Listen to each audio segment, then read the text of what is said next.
Hey, what's up, guys? Welcome back to EBFRD Podcast. Today, our special guest is Ken Gerhard. I'm hoping I said his name right. Ken Gerhard is from Texas, is what he told me when I met him in St. Ignace. And he's also on Discovery and Animal Planet and all that stuff. But we're going to hear what he has to say. All right. So I'm getting ready to call him now. Alright, here it goes.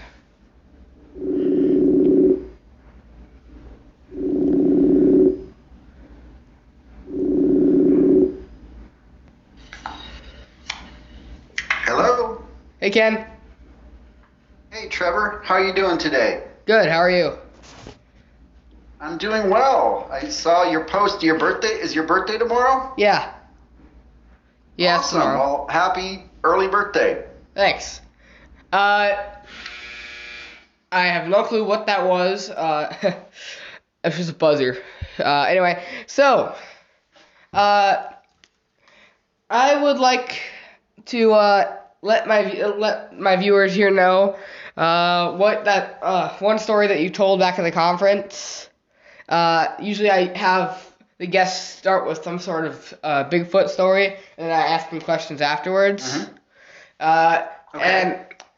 And can you tell them one of the stories from the conference you told in St. Ignace that you told everybody? Did you want me to talk about my own experience? Yeah. Or yeah, I don't remember exactly, but people ask me about that a lot. Okay, so I've never seen Bigfoot. I've been searching for years and years, but I'm convinced I've heard some vocalizations or sounds, and probably the most intense encounter that I've had was on August 18th, 2003, and it was at a place called Cottonwood Lake, which is in North Texas near the border with Oklahoma. And I was at Cottonwood Lake with 3 other investigators. We had heard there was recent Bigfoot sightings around the lake, and something had scared the campers, and presumably a Bigfoot. And so we were out there, and it was just after dark, and we were kind of hiking around the lake, and I had a camcorder going, so I was trying to document everything. And then suddenly we heard something grunting at us. And it was very deep and aggressive sounding, and it sounded like an ape. I mean, that's really the best description I can think of. If I've been to Central America, and I've heard like howler monkeys, which are very loud and aggressive primates. It kind of sounded like that, but deeper. And it was almost like a heavy panting, grunting sound. And that really freaked us out because we weren't expecting something to be that close, and so suddenly but we couldn't see it, Trevor, because it was heavy brush, and so we couldn't see what was making the sounds. But we all knew it was nothing we'd ever, we weren't familiar with in Texas. It wasn't a deer and rut, it wasn't a hog, it wasn't a bear, it wasn't, a dog. It was nothing. It was So, anyways, we tried to sort of coax it or flush it out of the brush. I was going to try to film it. Even though it was at night, I had kind of a night vision set up on my camcorder. Yes. And but we couldn't get it out of the brush, and it was pretty intense. We were pretty nervous. One guy had a shotgun, and he was going to try to flush it out, but we couldn't do it. So what we did is we went to a higher vantage point. There was kind of a levee overlooking the lake that was high up, and we had a spotlight. And so we shined the spotlight back down where we had heard this thing, and we saw 2 eyes shining back at us. They were kind of a yellowish green color, and they seemed to be pretty high off the ground, but it was hard to tell. And then that went on for a little while, and then we went back down and set up camp, and just kind of buckled down to see what would happen. And then we heard across the lake, it sounded like whatever it was had moved to across the lake, and it was making kind of these moaning sounds, kind of mournful wailing sounds. and I would try to mimic them and call out, and then it would answer back, and that went on for a while throughout the course of the night. Eventually it stopped. And then we set camp. Nothing else really happened that night. But the next morning we went through the brush. We made our way through where we had heard this thing. And there was a little beach there on the lake. And there were some very deep human-like footprints in the sand, very, very deep.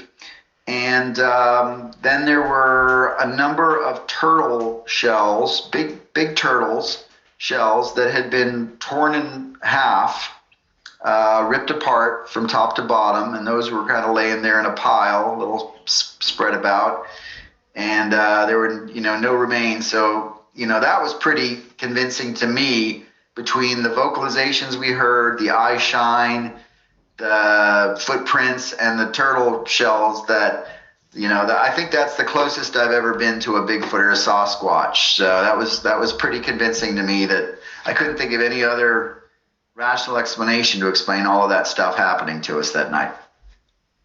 Oh, okay. That is a very bone-chilling / interesting story. Thank you. Yeah. Anyway, so I saw on your Facebook that there were like figurines made of you. Wasn't there like a figurine made of you or something, or a statue? Are you talking about the action figure? Yeah, I'm talking about that. Yeah, I wasn't behind that, but a colleague of mine who runs a podcast, and he's got a thing called Paranormal Roundtable, and he had some action figures made, not only of myself, but of some other cryptid researchers, including my friend Lyle Blackburn, my friend Barton Nunnally, Nick Redfern, very good friend of mine, and he's trying to put these little cryptid action figures out there, and they're just prototypes. So this was his idea, and of course it's an honor to it's very humbling to have someone make an action figure of you. So like most kids, I grew up with a lot of action figure toys, and so to have someone make one of me is yeah, it's just a prototype. They're not for sale as of yet, but we'll see. All right. So we're almost halfway into the podcast, because this one, usually it's 30 minutes. It's just that I kind of had to narrow it down to 20 because I have something else to do today. Okay, no problem. Yeah, so we're going to take a tiny little break, and we will be right back. And we are back. So, I would like to sort of say, when we actually first met in person, was going through my mind, I was actually like, whoa. Because I have seen you actually on the Discovery before we actually met, and I didn't really know what your name was. I just saw you on TV, and I'm like, oh wow, this guy's cool. And then about a year later, I meet you, and we're actually friends.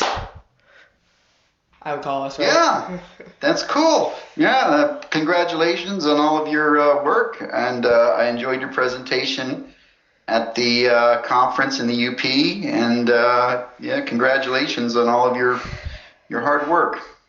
Thank you. I'm guessing that probably we would probably be at another sort of conference together sometime in the future. I'm pretty sure we probably would be.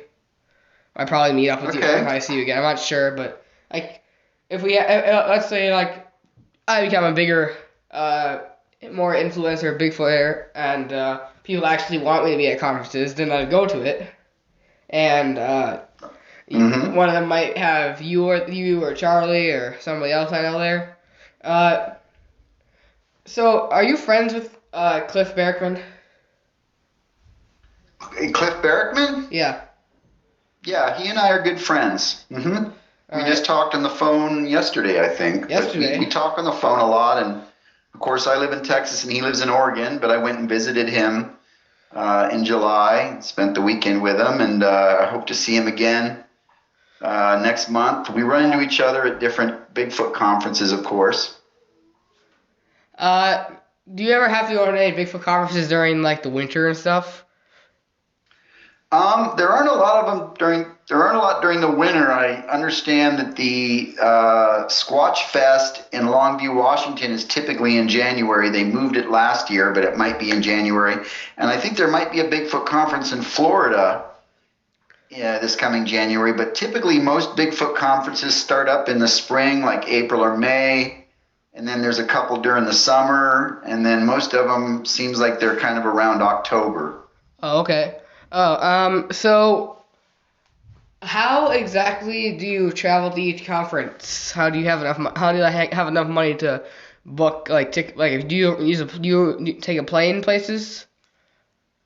Yeah, I fly a lot, and but I don't have a lot of money, Trevor. I mean, doing what I do full time now is cryptozoology, so investigating Bigfoot and Loch Ness, lake monsters, Loch Ness Monster, and Thunderbirds and Black Panthers and different things. So, but I'm self-employed, so basically I make all of my money off of my books and the conferences, doing talks and some TV shows.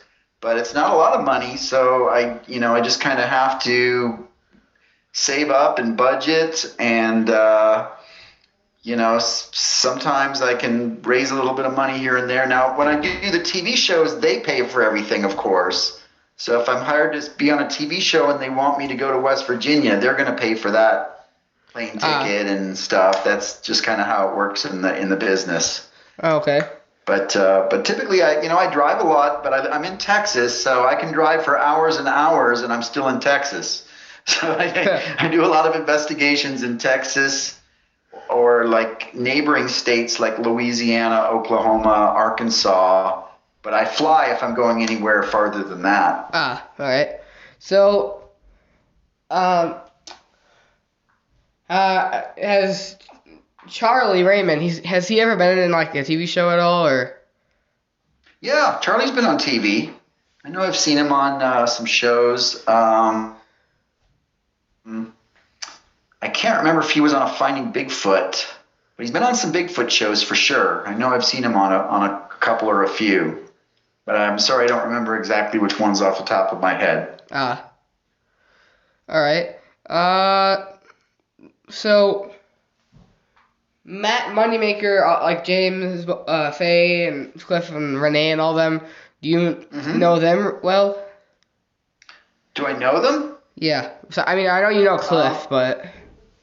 I know Bobo. I've hung out with him at a couple of conferences. I think Cliff was at one or two, and maybe it was just me and Bobo at one.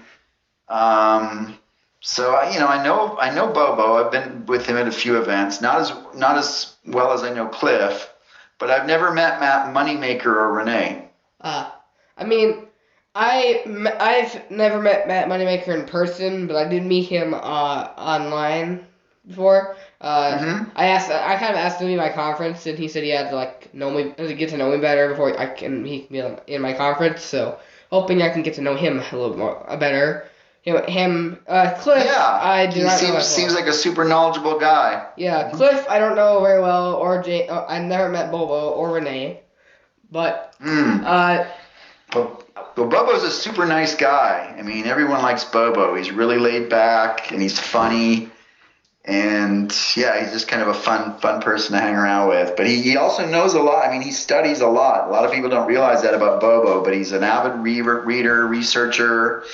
He interviews a lot of witnesses. He visits a lot of Native American reservations and talks to the natives. And he knows his stuff. He really knows a lot about Bigfoot.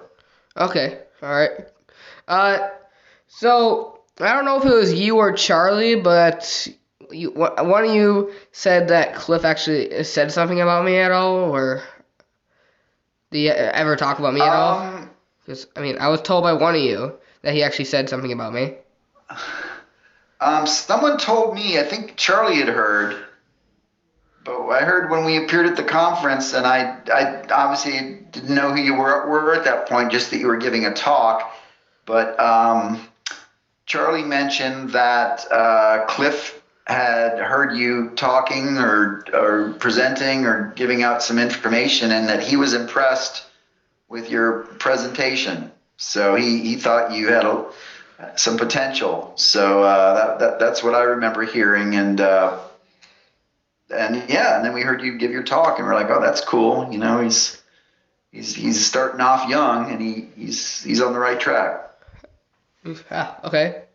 Well, so as of right now, we have about 4 minutes left of this podcast, but we only have technically 3 minutes to talk about something else, because 2 minutes to the end of the podcast, I usually like to explain what we talked about during it. So, do you have any other stories that you can tell? They're like 2 minutes long. Okay, that's fine. Well, let's hurry up then.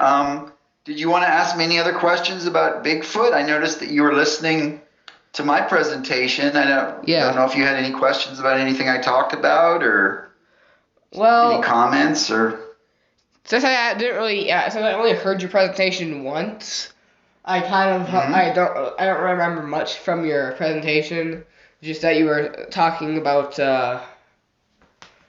I think you're talking about something that you did on Discover. I think you were talking about. I'm not sure if it was that. It was probably something else, but you were talking about your books, I think, too. I've written a book called The Essential Guide to Bigfoot, and it's kind of a primer, which means that it's like an introductory book for people that are just getting into Bigfoot, and they need all the basic information about, you know, what Bigfoot looks like, what it eats, where it's supposed to live, are they aggressive, have we found a body, those kinds of things.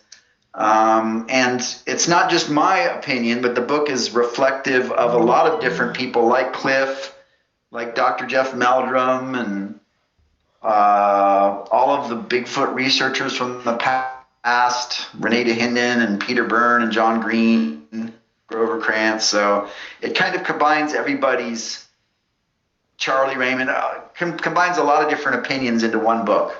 Okay. So, one question before we wrap it up. Do you think that Gigantopithecus is actually a ancestor of Bigfoot? No. I used to think that, but I no longer think that, because in 2019, just 2 years ago, there was a DNA study finally done on a Gigantopithecus tooth. They were able to extract DNA, and by mapping the genome or the sequence of that DNA from Gigantopithecus tooth, they learned that Gigantopithecus is most closely related genetically to orangutans, or an ancient ape called Cybopithecus, which orangutans descended from. And so Gigantopithecus was not an upright Bigfoot type thing that ran on 2 legs. It was a big ape that was big and heavy and slow, and it walked on its knuckles and ate a lot of vegetation.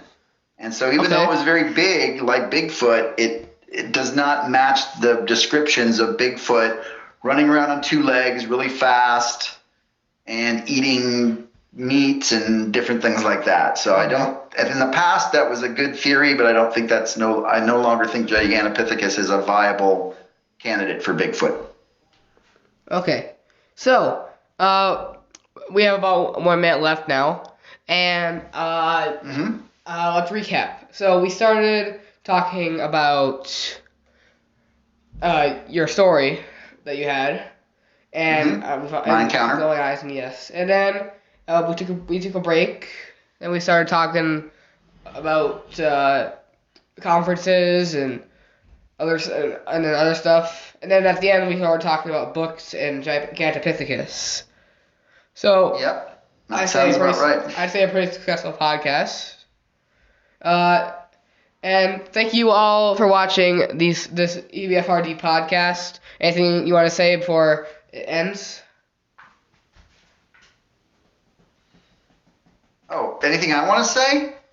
Yeah. Was that toward me? Yes. Okay, I just want to thank everyone who watched or listened in. And if you're interested in hearing more, check out my book, The Essential Guide to Bigfoot, which is on Amazon.